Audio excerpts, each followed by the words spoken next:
RiseAbsorb is redefining what growers expect from phosphate fertilizer. Backed by data and built for performance, RiseAbsorb helps reduce phosphorus losses, improve uptake, and boost ROI without increasing input costs. Join the next wave of growers switching to the next generation of phosphorus fertilizers by visiting phospholutions.com.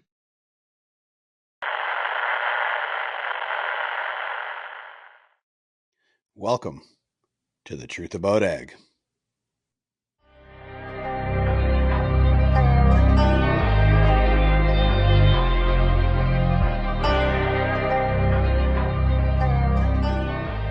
Welcome to the Truth About Ag podcast, distributed under the Real Agriculture Media Network and powered by the Heber Group of Companies. Remember to like, share, subscribe, and comment where you get your podcasts.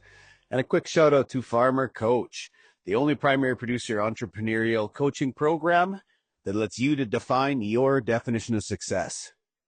You decide, one day or day one. All right.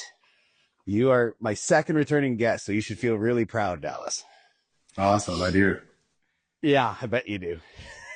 So for those that have just joined us since the Real Ag days, if you scroll back to episode 2 on YouTube, you will hear the initial one, which is, why does a 40-year-old farmer call it quits in the middle of his prime? But we are going to go one step further today because Dallas sat in on some of the Farmer Coach programs a couple weeks ago, and he said a few things to some of the growers, and I'm going to pick his brain a little more on this because I think it applies for those listening. We'll probably go a little bit off script today, Dallas, and we'll get into some of the fitness and other stuff that I know you've got an addiction for now. But for now, I'm going to start the easy one.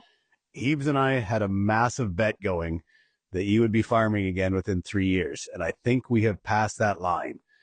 So why are we not back on the farm? Actually, Heebs owes me a trip to the static finals because of that.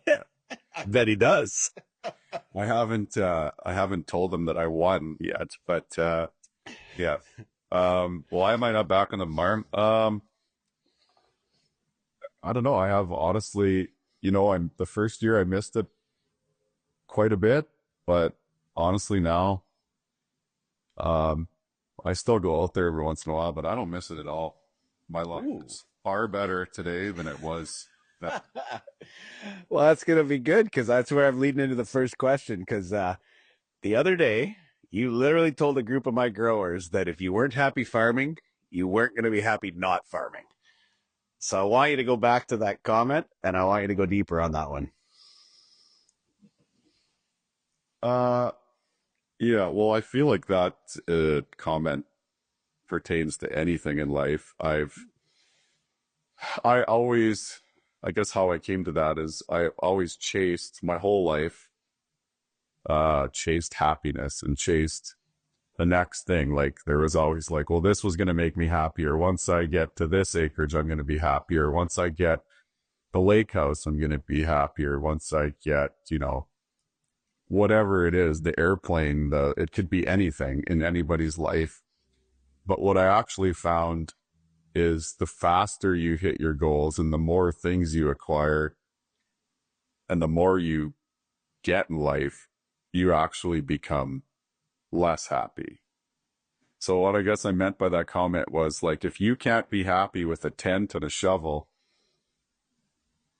and a tree and, where you are in life at this moment, things or achieving your goals or more money or, for the people that are farming, if they're not happy farming, just because they quit, they're not going to be happy.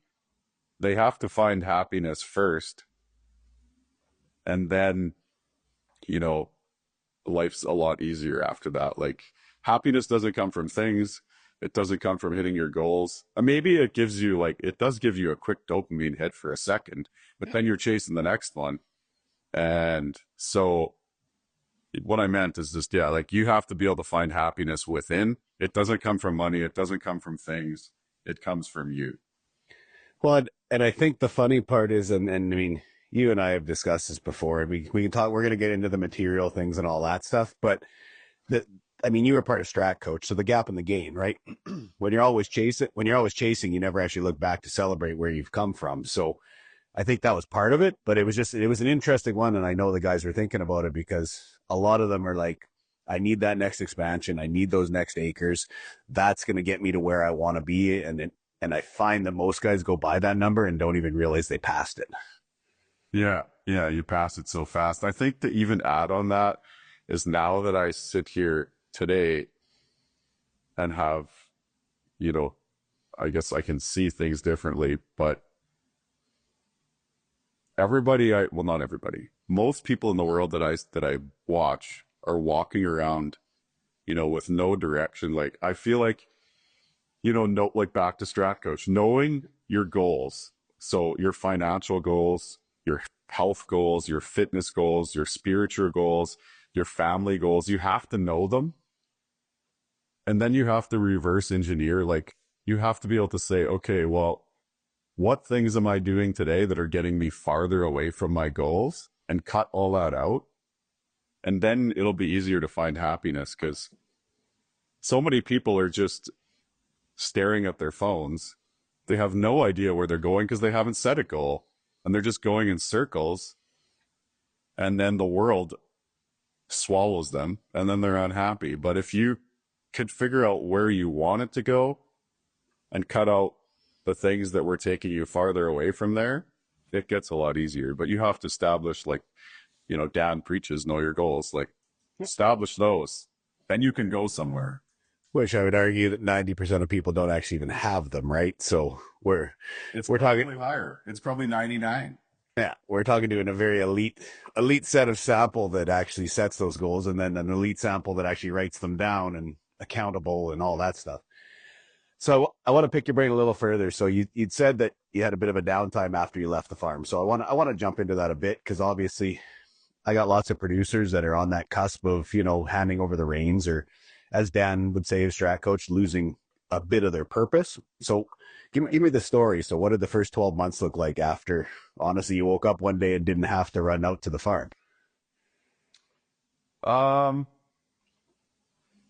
Well, I guess what I meant by that, when I said that a farmer coach, is like, it was just, again, back to the same thing. I thought, okay, well, you know, I've hit all my goals so far. I've got all the things, everything that I've wanted, I've bought it, and I'm not happy. So then I thought, well, if I quit farming, well, that'll for sure make me happy, because I'm going to have all this time. But it actually didn't.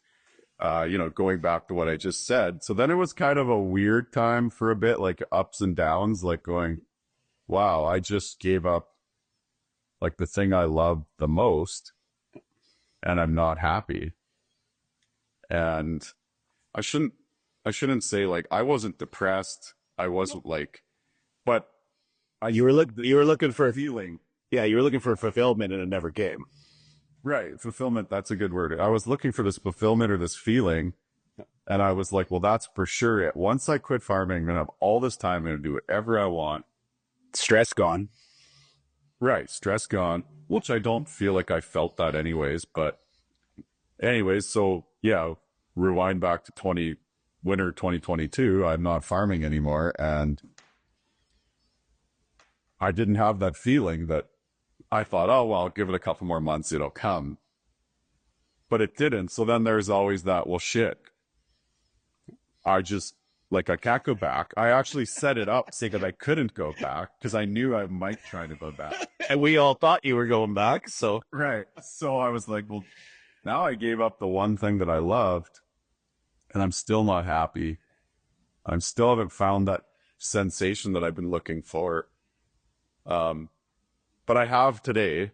But it was that first year, it just took a lot of soul searching of going, like, you know, looking inward, saying, you know, it's all on me. Like, I have to figure this out. It's not Evan's job to figure out. Or I can't tell you how to live. Yeah.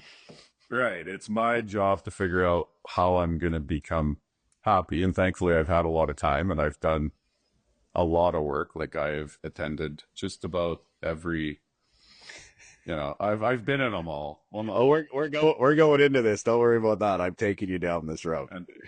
And so every one has given me a little nugget to kind of find inner peace. So since we opened the door now. So you obviously do more coaching than I do at this point. So out of all the coaches, whether it's professional, personal, all the things you've done over the last couple of years, which is a lot, what did you find were the best ones? Like, why were they the best, and who were they? And, you know, what actually pushed you to do it? Cause a lot of people would just sit there and not know where to go once they found out they weren't exactly happy with where they were. How'd you get out of that? I mean, I think my personality just naturally goes, I just want, I mean, I had coaches even when I was farming, so that would be a natural thing to look for a coach. But I don't know. I just knew that there was more. Like just watch Tony Robbins speak and then start watching some of his videos. I know he's an easy one because he's the biggest, but and you look at his life and go like, how do I get that? Like, how do I get that level of happiness and fulfillment? And so I just started tending a lot as I possibly could. Yeah. It's hard with kids and a wife because most of them you got to fly somewhere, but I went to some virtually. But as far as they were all, awesome in their own way. I've got like little things from different ones, but like recently, I'd say the most important one in my life today has been going to, it's called Launching Pad, and Steve Weatherford puts it on. It's about basically finding spirituality and finding Jesus, like surrendering, to a higher, God and Jesus. And, I went there with honestly, with zero expectations, because that's not something I've been looking for something. Okay, I'll back up. I used to go to church when I was young with mom every Sunday. That was just something we did, but it was never something that I just part of your life. Mom took me there. Yeah. Welcome to the club. And then left the church. Once I went to university, never really went back except for Christmas and Easter when mom was back at mom's. And, but I was looking, I always knew, my grandma is really spiritual, and I just saw something, and I always knew that there was something there. And so Brady Funk was hosting this event in Swift Current, and I went to it. He flew Steve down, and I'm telling you, it was life-changing, and for a lot of people. And Steve's he's one hell of a human being. Like it was a great event, and it just things happened there that words can't explain. Well, good. That was one. Tony Robbins, I mean, they're all his stuff is 10 out of 10. You could go to his events, you could pay to do them, you could watch all the stuff online. I mean, it's free. It's good. You've done the Navy SEALs one too, haven't you? Yeah, I did that with a bunch of farmers, actually. Daryl Manette, Russ Manette, Derek Deary from Saskatoon. Yeah, it was super cool. Like, they kind of go over leadership, military style, and it was phenomenal. I actually want to do it again. Just need to find a bunch of guys that do it with me. So I got a question for you. Why does a farmer from Saskatchewan jump into a course like that? What was what were you looking for, I guess, would be the question. Because I got lots of guys who, they come to Farmer Coach, but I mean, I'm pretty agricultural focused. I sometimes forget that I even go to Strat Coach, to tell you the truth. But what's the benefits to these guys? Because a lot of them don't see any benefit in the coaching side. Well, every little bit you make yourself better, you make everybody around you better. So for all these guys, they all have teams, and lots of people under them. And I mean, I'm sure all of them know, the better your team is, the better your life's going to be. And I mean, that's what you're trying to teach them.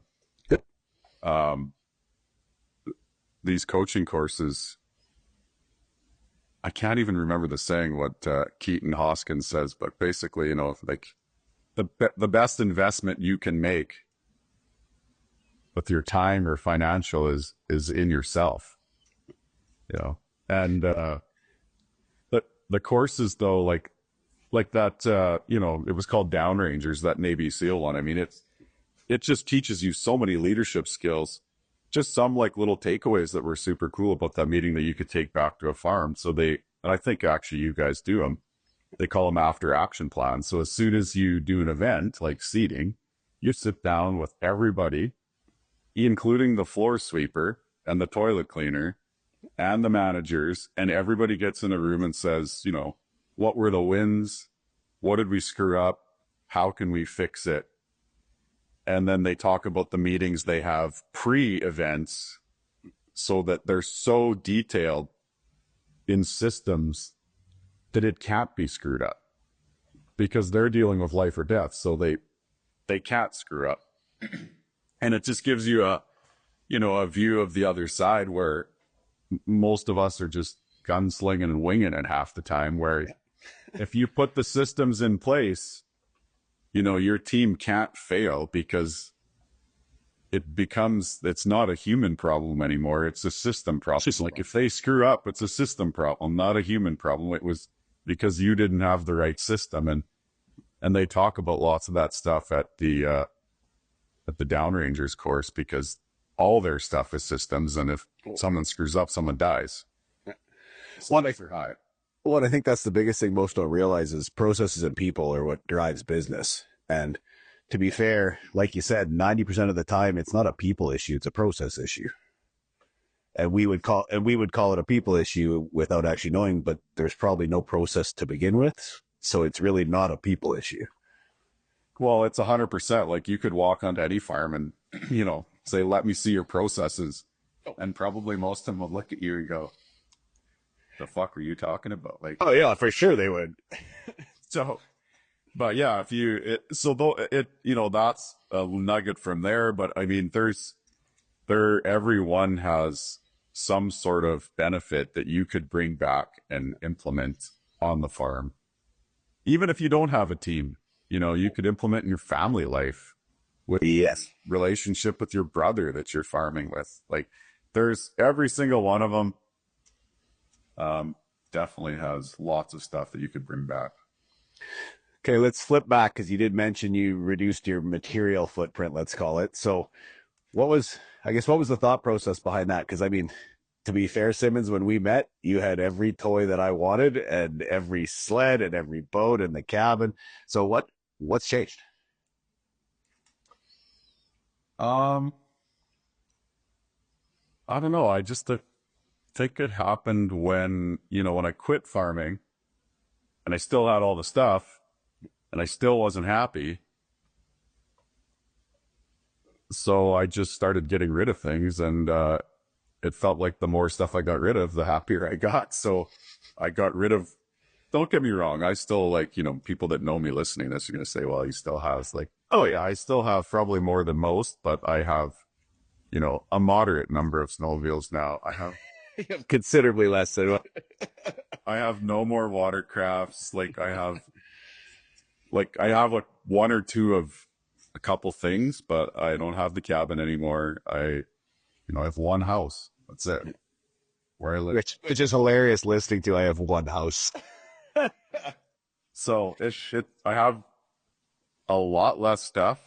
I have one employee, and it's less is more is a real thing. Oh, quote that. That one might be the catchphrase for this. Okay.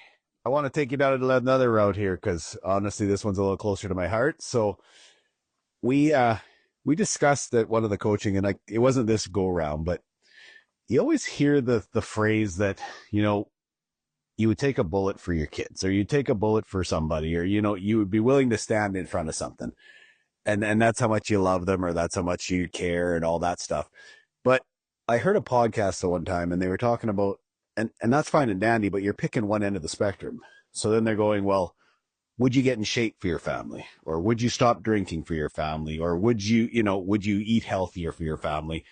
And it honestly, it hit me a bit of, we always look at the far extremes, but we never take the little steps. And I know that you've done a bit of a 180 since you called her down. So give me what that was. I mean, I know you've got an addictive personality. I know you do, Dallas, but what's up with the fitness side, I guess? And why didn't you have it when you were on the farm? The fitness side is just, I guess, one of the things I really started chasing right after I quit farming was longevity. Okay. Now, along with the coaching stuff, I've been to Fountain Life. I've been to the Health Nucleus. I've gone to biohacking conferences. I own all the biohacking stuff now. So I think it was just, I wanted to chase, the fitness started with, I wanted to try and live the longest with what they call health span. I want to extend my lifespan too, but I'm more concerned about extending my health span, where I want to be healthy till the day I die. Yeah, you don't want to get old and not be able to do stuff is essentially the layman's terms. Right. And the more research I have done, the more muscle you have, the longer you live, disease-free, and just the longer you live in general. So I decided that I wanted to get in shape. It was hard for me because I absolutely hate it. Oh yeah, you love the gym. That's my therapy. Yeah, so it's something I force myself to do. But going back to that podcast that you listen to, I mean, it's so true, because your kids and your family, I mean, that's the most important thing that we all have. They're watching you. And like you said, would you get in shape for your kids? Well, if I can tell you, if you have these habits, guess what they're going to do? They're going to have those habits,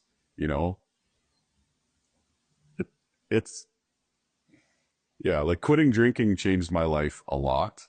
What was the date? June of 2022. That's worth a long time. Yeah, you're 3 years. Yeah. I'm at the 6-month mark, and I think I'm doing good. I think last drink I had was at TPAP in Texas, so that was January. Yeah. Yeah, it's a game changer. Definitely, I mean, I find that discipline is the biggest thing that almost all humans are lacking. And they're lacking it though, because once you start drinking, discipline goes out the window. You can't have it. But when you're not drinking, it's not that hard. Even I find, discipline till 5 o'clock of not eating bad stuff, super easy. 10:30, 11 after you've worked all day and then been at the gym, it gets a little harder because now you're tired. Any little thing that alters your state, it gets harder to be disciplined. And I mean, alcohol just throws everything. Well, for me anyways, once I start drinking, there's no discipline in any part of the world. Let's pause the truth about ag to go into financial acumen. We are facing high cost of production, volatile markets. Come work with Maverick Ag. Why would you come work with Maverick Ag, Gibbs? I'm a big believer in doing what you're good at. And so if you don't want to spend time in the details specifically of your financial management and financial acumen, then you're better off to partner with somebody. Run your farm, grow your crop, raise your animals, whatever your specialty is, and have a high level knowledge of the financial side. But let somebody work with you to get into the details and let you know when debt service is getting close to offside, what your cash flow is doing, and what months you're going to be tight, so that you can run the farm the way you want to be, as perfect as possible. Do you want someone to help you deal with the banking regime or look at your next equipment deal? Reach out to Maverick Ag. That's maverickag.com. Well, and I always found it funny because back when I would try losing weight, I would tell people I was losing weight because it was almost like an accountability thing. Is once I said it, now you can't go back, because then you're going to see this person 2 weeks from now and you've put on 10 pounds and it's oh, yeah, I was full of crap, right? So that used to be my trick, is I literally, the discipline side was that I told people and then I was too embarrassed to not follow through on it. Yeah. Yeah, so the fitness thing for me is it's just plain like I want to extend my health span, and I knew it was something I had to do. Like I say, it gets put on my to-do list every day, and it's the one thing I probably stare at and go, son of like I do not want to do that. And the problem is, I think more people probably associate with you than me, who literally thinks about it more than I think about anything else. Right. And I mean, the reason I didn't do it when I was farming is like back to I was tired. So I had no discipline, you know, for anything. Fitness was like working out was also on my list back then too. It just never ever happened. And, you know, then you'd have a beer, and then well, for sure it wasn't happening. But yeah. And then, you know, so I wanted to do it. I just made excuses for 20 years for reasons why I didn't do it. Didn't do it.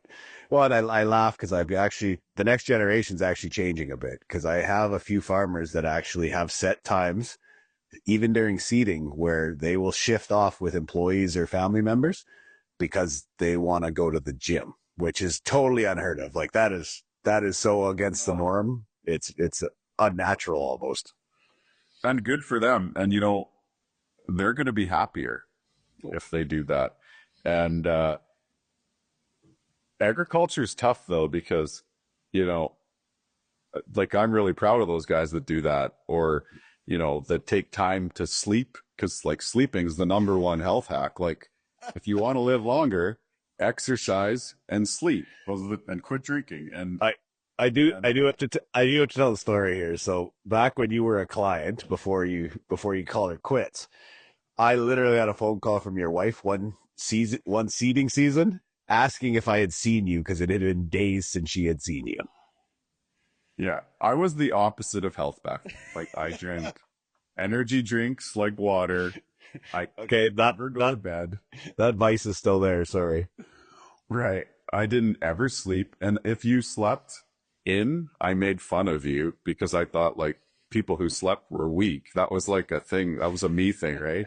And yeah, I tried not to go to bed. Like I did everything bad, but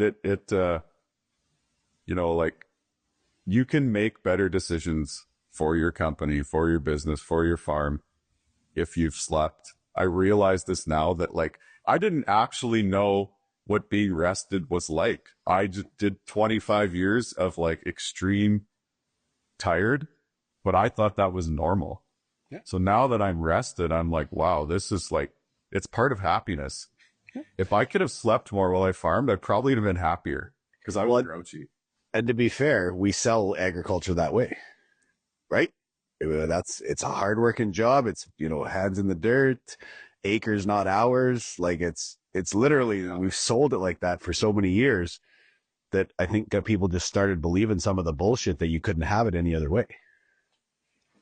Yeah. And you're right. It is bullshit. Like you should never shame anybody for sleeping. Like that is the most healthy thing you can do. Sleep as much as you can.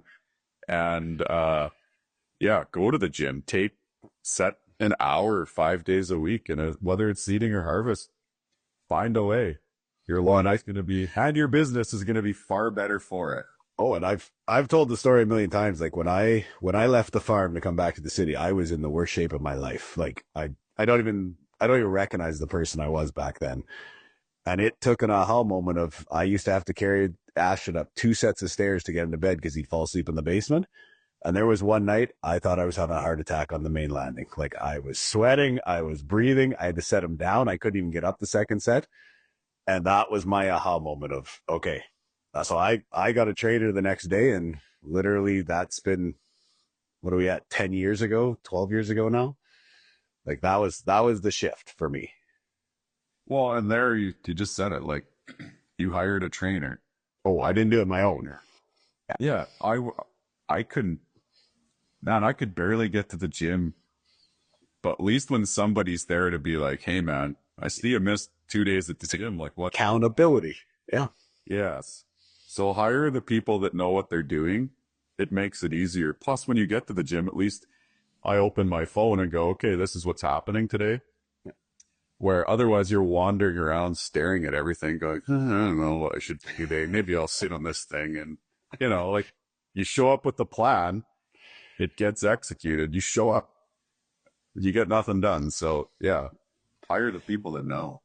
Okay, I want to pull you into something that this is my most interesting. So I know you've done stem cell treatments, and to be fair, this is going to sound weird for the farmers listening. I have multiple clients and multiple friends that have actually done these treatments. So give me your experience on the stem cell side, because I know I wouldn't say rave, but it's the newest thing that most are doing for longevity. What'd you get from it? What do you feel you got from it, I guess? It was, now I know lots of people have went and they've got different, Yeah. you know, things from it, but for myself, it was life-changing. Like I was in a bad snowmobile accident when I was 16 and, you know, had lots of pelvis and damage and dislocated my hip. And so ever since then, I wouldn't say it was an extreme pain, but I was sore and hurting all day long, every day, from the second I woke up to the second I went to bed. And I've broken my shoulder quite a bit, so it was pretty sore. I hurt my knee playing hockey. My back was screwed. And it took one time in Colombia with a lot of stem cells, and I left there with no more hip pain at all. Like it went from whatever it was to 0.5. The only time I get a little bit of pain now is if I drive somewhere really far and sit too long. My knee went from like a 7 out of 10, literally so bad I'd get tears in my eyes sometimes, to now it's almost perfect. It's like a 20-year-old knee.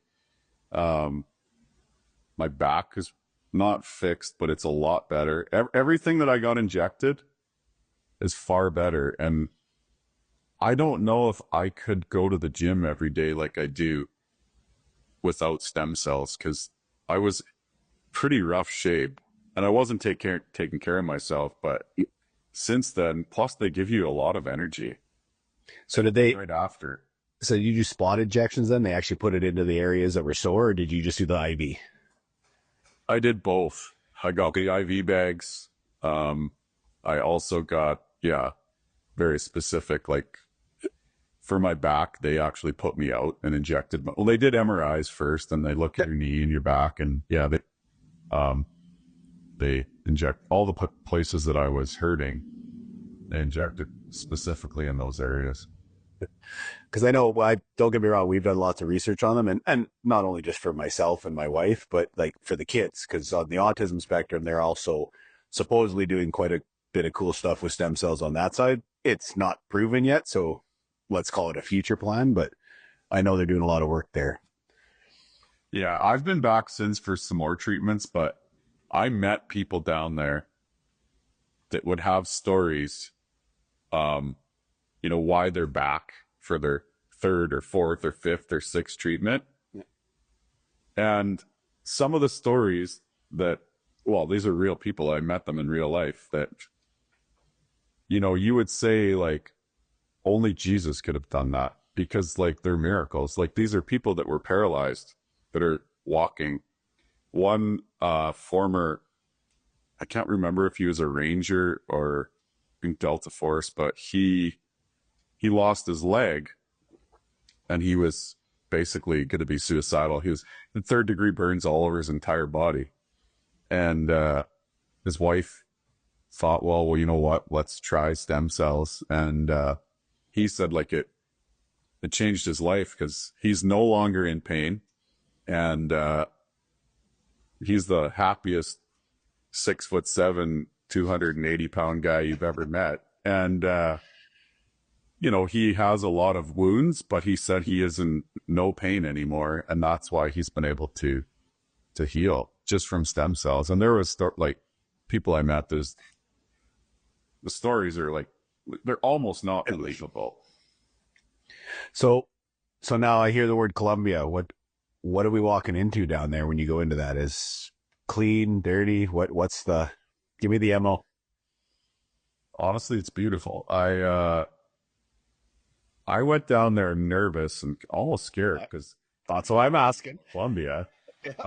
Yeah, it's beautiful. Honestly, a couple farmers went with me last time.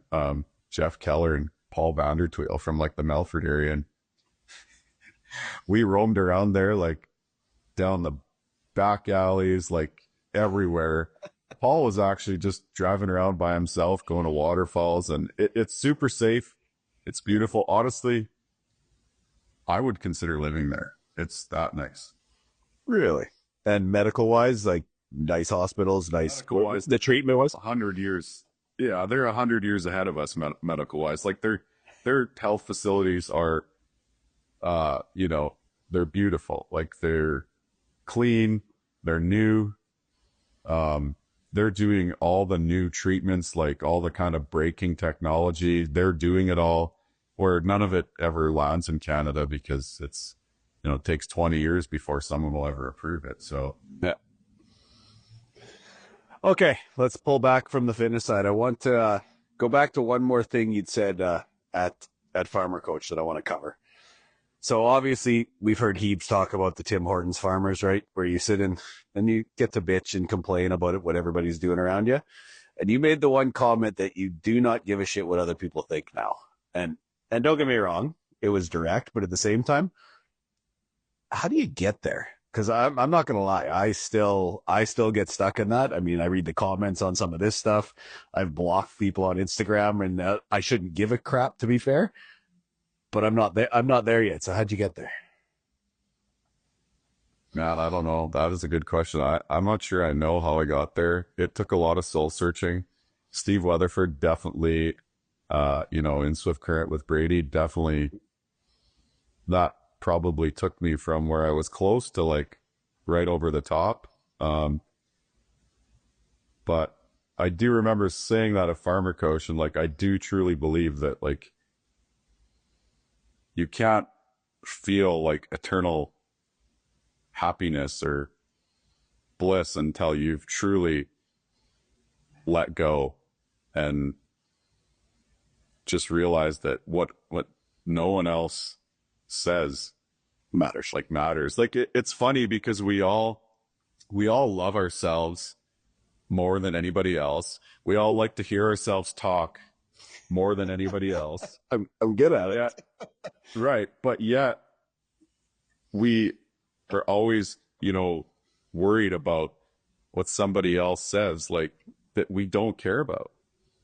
Like that person that writes something on Facebook, you probably don't even, or Twitter or whatever about the podcast, you probably don't even know them. Yeah. And I haven't watched the podcast yet, but Rogan was on Gary Brecka's podcast, and I just saw the little snippet about how, he said he doesn't read the comments, and he truly doesn't give a shit what anybody thinks. He does what he does. And that's why he's great, is because he doesn't care. He just does whatever he wants. And that's what everybody loves about him, is because he doesn't care what Donald Trump thinks. He doesn't care what like the person you don't know thinks. He just doesn't care what anybody thinks. And that's why he's so good at what he does. But I really, truly feel like for me, when I stopped caring, I mean, there's still a couple people, like your wife and your kids, you still care about what they think, but I'm talking about everybody else. Yeah, Joe Public. Yeah, you just gotta let go, because at the end of the day, none of them care about you anyways. Oh no, and I think right now I'd say we live in a society, and I mean even on the agriculture side, where we're so worried about what other people think that it actually dictates some of our decision making, whether it's what color implement we drive or what our pickup truck looks like. And I'm preaching from the choir because I drive a truck that I don't need, but to be fair, that's why I bought it. I bought it because it got looks, and I shouldn't give two shits, but I do. Right. Yeah. Yeah, it's hard. Yeah, we all, well, it's ingrained in our society to like care, but yeah, I can't give you the roadmap, but maybe in a year or two I can, because that's just happened for me. Like this is pretty new. Yeah. And I'm like I said, it gave me that final feeling of like, wow, now life is surpassed awesome now. You know, when you can quit caring what anybody thinks, surrender to like Jesus or a higher power, like you just can walk around happy all day and you don't care what's happening around you. Well, and I laugh because they always show the Facebook comments of like the rich people and they're dressed in, Armani suits and drive Ferraris. And then they go to the super rich or the wealthy and you got an Elon or you got a Zuckerberg who's wearing sweatpants and a t-shirt because they don't give a shit.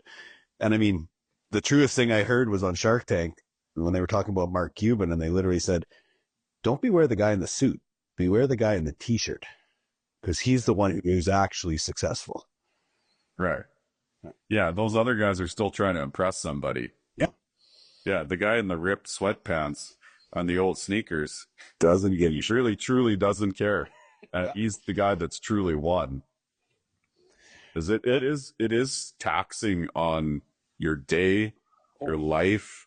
You know, when you're constantly worried about A, either impressing somebody or B, what they're thinking of what you're doing, it's very taxing on your day and your life.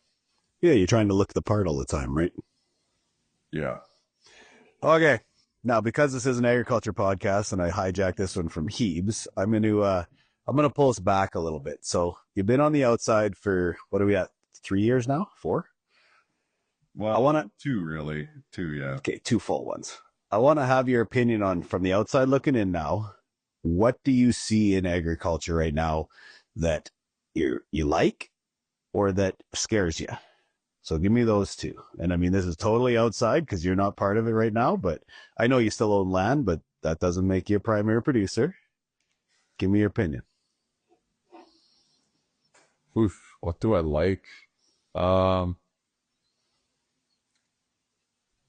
I guess the the people in ag are, I kind of think, what makes it special. Like I still say this because I've done a lot of things outside agriculture in the last 5 years, and you just don't meet the same type of people. The people in agriculture are very genuine, hardworking, blue collar, for the most part, very trustworthy people that, they want to fulfill their side of the deal, whether it's a handshake deal or a contract that was signed. And they take it very personally, to try and fulfill their end of the deal. Where outside agriculture, that's not necessarily the story. A little more I'm not trying to paint every other business that way, but because there's some good ones outside agriculture, but for the most part, most people in ag are that way, and most of the stuff out of agriculture is basically like, we'll step on you if we have to, whether it's right or wrong, it doesn't matter, or they made a contract with you and they'll just throw it out the window. And, it doesn't, so the people in agriculture are still, very special. What I don't like about ag is, well, I'm not sure. I would say it is one of the most unhealthy jobs you can have. Explain. Go deeper on that. You are taught to not sleep. Yep. Not exercise. The guilt thing that I heard you talk about at Farmer Coach, like, it's a real thing. And I suffered from it the entire time. Like, if you're not on the farm, you feel guilty. And that is something that we need to fix in agriculture, because I feel like there wouldn't be a whole bunch of people at Farmer Coach or anywhere talking about quitting farming if we could fix a couple small things like, yeah, let's book 45 minutes or an hour a day to exercise. Let's prioritize, it doesn't have to be 9 hours of sleep, but like 7 might be nice, or 6.5. Cause like I was trying to do 2 or 3. Well, and we wonder why we have labor issues in ag. I mean, we sell it as you're not going to work 9 to 5. You're going to work the hours we need to work to get the job done. That could be 16 hours a day. That might be 8. You don't have a set terms. You might be working weekends. And then we're like, well, I can't get anybody to work for me. I don't know why. Right. Like, it's one of the biggest conversations we have at Coach is that. And then the guilt side. I mean, it's a real thing, and it shouldn't be. I mean, Jeff Bezos just took how many weeks off to go on his honeymoon in his yacht. I'm pretty sure he's not feeling guilty that Amazon's still running without him. So why in agriculture are we so tied to the farm that it's a guilt trip? And then why do we feel that we always have to micromanage, that nobody could do as good of a job as us? Like, yeah, guilty. Yeah. That's why I said it. Yeah. Yeah. I do think it is changing. Like, it is getting better. Yep. I think it stemmed down from, like, all these farms were family farms, and I'm just, throwing the softball out here, but like, they were really poor not that long ago. Only one generation ago, they were really poor. Yep. And so, when they were starting to turn it over to their, next kid, it was kind of like, hey man, like, if you're not working, you're part of the problem. Like, so you just kind of got ingrained in you that, like, work. But I do think, like, even being a coach, like, those guys, they understand it, and they're trying to be part of the solution, and they're trying to get away from it. And, if they can figure it out, they won't pass it on to their kids. Because anything you can fix, in yourself, you won't pass on to the next generation. So it's getting better, but it's slow. Oh, yeah. And I mean, agriculture always is slow. I mean, we're still 10 to 20 years behind a lot of other industries on a lot of stuff. But I am starting to see that. And to be fair, I also think that's why succession and transition is as high up on the list as it is, because the next generation doesn't want to work that way, and the past generation doesn't understand why not. Right. Yeah. Yeah. And I guess the other thing about ag too, that, I would love to see, some of the smaller farms be able to stay, like, as small family farms, because we're going away from that. And I mean, I'm not saying it's bad, because it's just the way it is, right? And, like, I can use Daryl Manette as an example. He, what he's done is remarkable, and it's amazing. Like, no one's even come close to doing that in North America. But it would be nice, and he doesn't want to farm them all either. It'd be nice to have some sort of balance where we can keep some smaller ones around too. Well, and to be fair, I think consolidation's been pushed really hard on the industry right now, and a lot of it's discussion and not even the fact, because I mean, there is still a ton of small family farms. We just got to understand that there's not enough big farms to actually take over all the acres in Canada. So we got to be somewhat clear here that the small family farms are still going to be around if they can weather the storm. And I mean, weathering the storm might be a strategy of how do you niche to make enough money to do it. Not selling to the big guys all the time. Like, there's a whole bunch of things that have to shift, but at the same time, in agriculture, we need the small family farms. Whether anybody believes I'm the one saying that, because obviously we get a bit of a agenda that we're the big consolidated farm, but honestly, we don't survive. The industry doesn't survive without the small family farms. So that's part of where Farmer Coach came from, is that I don't have a whole bunch of 20,000 acre farms in the program. We have medium to small to large. We have all sizes of family farms. It's more or less about getting better at your scale. It's not about trying to scale up and consolidate. I got lots of farms that don't give a crap about acres.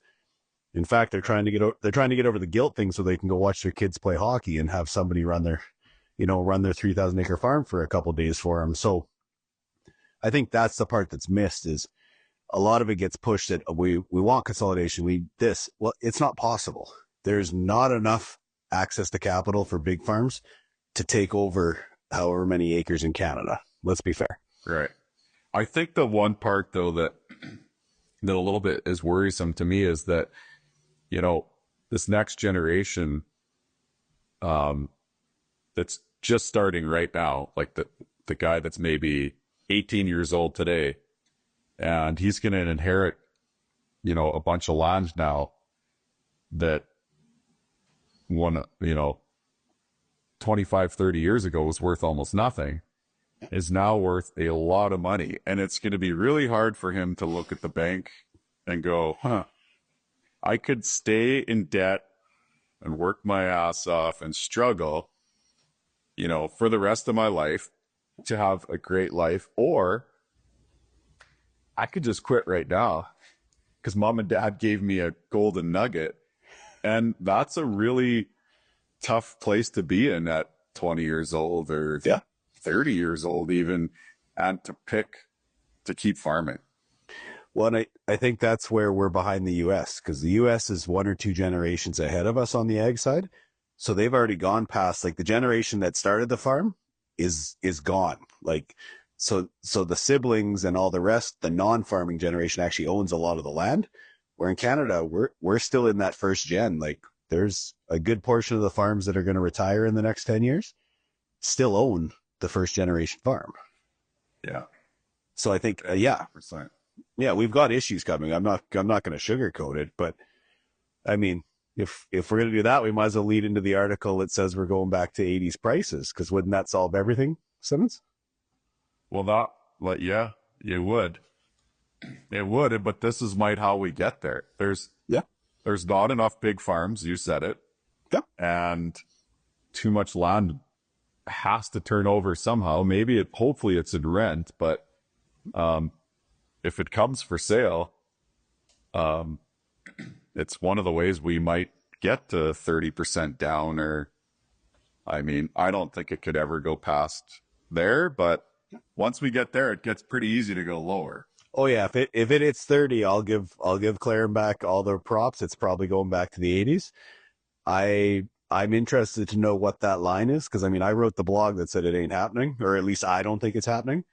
What's the line where guys either start selling because they're worried it's going down? I mean, we all know we don't sell at 16 canola, we sell at 14 because we're scared it's going to 10, right?